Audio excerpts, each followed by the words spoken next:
Hey, what's up mga kamoto Blackjack. Ngayon mag-i-install tayo sa Click 125 sa ating motor na si Skunk, yung pulley seat ng ng RS8 sa mga kamoto ng Tarag seat mga kamoto Blackjack. I-install natin dito. Papalitan natin yung speed tuner na pulley seat. Kung sino nakapanood ng ating video ng pag-unboxing natin sa RS8, ngayon itatry na natin i-try natin to gamitin yung yung RS8.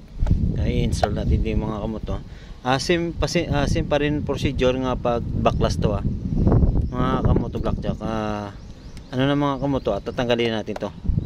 Yung natin ng crankcase to dito sa panggilid. At ito pala yung atin RS8.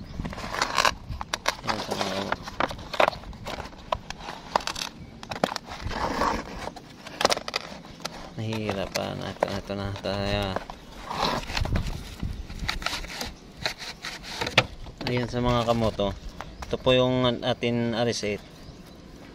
Ito po nang rito mga kamoto, yung pula.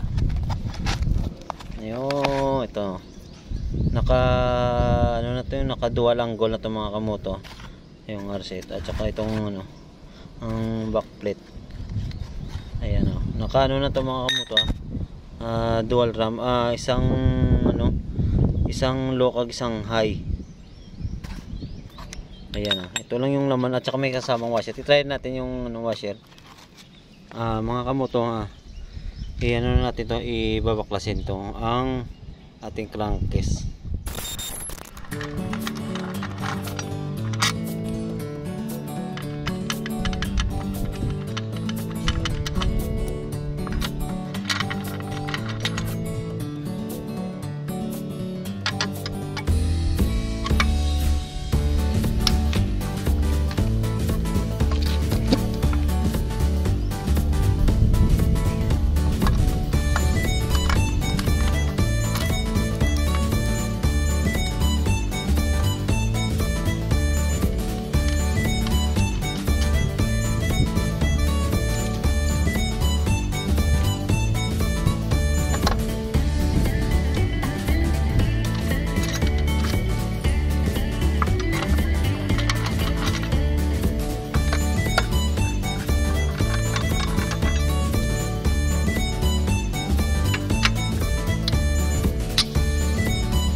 Hey, what's up mga kamoto Blackjack. Ito na natanggal ko natin yung cover dito, ang crankcase ng cover. Ito ang papalitan natin ng speed tuner.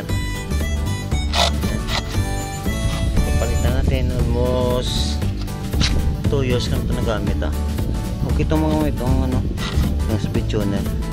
Pero try ko yung yung RS8. Itong speed tuner nga wing belt carry group. Ngayon tatanggalin natin yung pulley kagang torque drive natin, kagang belt.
Hey, what's up mga kamoto blackjack? Tapos na natanggal to sa ano, sa ating crankcase. At ito na po yung ano, yung ating pulley.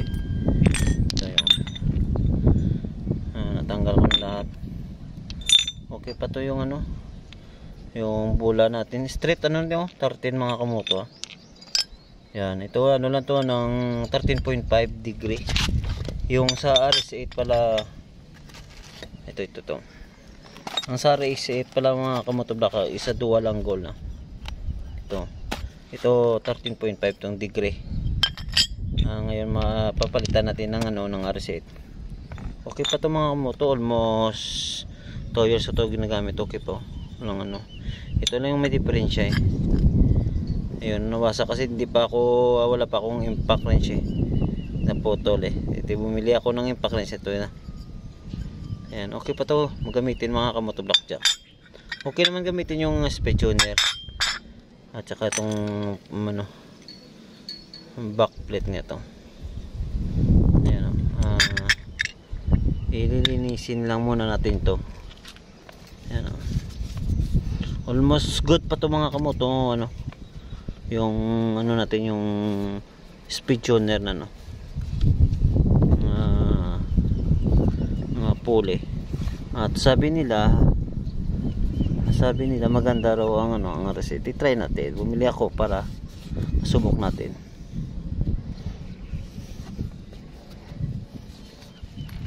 Ito na sa mga kamoto. Ngayon ano natin mga kamoto, i-install natin diyan sa atin ano ng panggilid yung RS8 nga tarag set. Ito sa mga kamoto. And freeze out. Hey, what's up mga kamoto blackjack. Ngayon nabalik ko na yung ano, yung ating ano ng pulley, yung wing bell na nalagay ko na pala yung ano, yung RS8 natin. Ito sa mga kamoto blackjack. RS8 baka naman may dala pala ito sa ano mga kamoto blackjack, yung washer ng tuning washer. Pinalitan ko ano sa speed tuner. Pinalitan ko ano ng 1.5 mm, ito 1 mm to eh. Ito sa speed sa ano to eh, sa pulley set ko ng speed tuner. At saka nagpalit na ako ng bola. Ito 13 ito eh. Pinalitan kong bola is RS8. 12 grams mga kamoto blackjack. Straight to Pinalitan kong straight na bola. Ayan sa mga kamoto blackjack ko. Ayan, ano na natin, i-try natin ano, pandarin. Ayan mga moto, ano natin, yung panggilid natin ganito. Okay, yung belt natin hindi pagpago. Ayan o, nasa pa natin hindi pagpago. Napagtsaw sa taas. Okay yan mga kamoto, hindi pagpag yung belt natin. Goods na goods mga kamoto.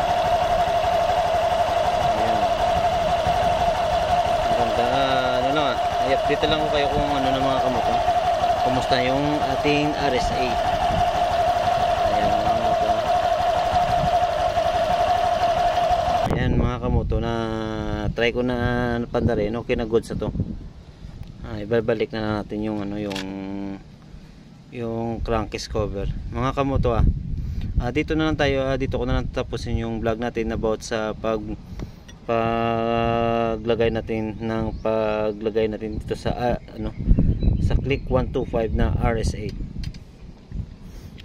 baka naman yung ano natin ng ano lang muna natin, palipasin natin ng isang buwan para makita kung anong update sa ating RS8 paggamit to mga kamoto ng ano dito na lang siguro tatapusin yung vlog natin about sa paglagay paglagay ng RS8 sa ating panggilid at pagpalit ng pulley set sa click 125.